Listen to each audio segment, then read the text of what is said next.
આણંદ માર્ગ મકાન વિભાગ દ્વારા આજે ઉમરેઠ નગરની ઓડ ચોકડી ખાતે ખડકાયેલ ગેરકાયદેસર દબાણ ઉપર બુલડોઝર ફેરવી દેવામાં આવ્યું હતું।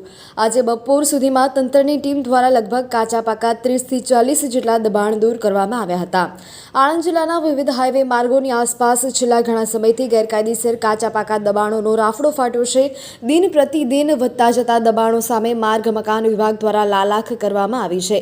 થોડા સમય પૂર્વે તંત્ર દ્વારા વડતાલ રોડ ઉપર દબાણ હટાવ ઝુંબેશ હાથ ધરવામાં આવી હતી। ત્યારબાદ આજે માર્ગ મકાન વિભાગ દ્વારા ઉમરેઠની ઓડ ચોકડી નજીક દબાણ હટાવો ઝુંબેશ હાથ ધરી ઓડ ચોકડી વિસ્તારમાં ખડકાયેલ ગેરકાયદેસર કાચા પાકા દબાણો દૂર કરવામાં આવ્યા હતા।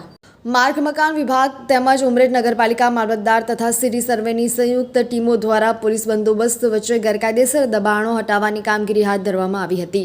આગામી દિવસોમાં ઉમરેઠની ઓડ ચોકડીથી ડાકોર રોડ પર આવેલ સેન્ટ ઝેવિયર્સ હાઈસ્કૂલ સુધી હાઈવે માર્ગની આસપાસ ખડકાયેલ દબાણ દૂર કરવાની કામગીરી ચાલુ રહેશે તેમ તંત્રના અધિકારીઓએ જણાવ્યું હતું।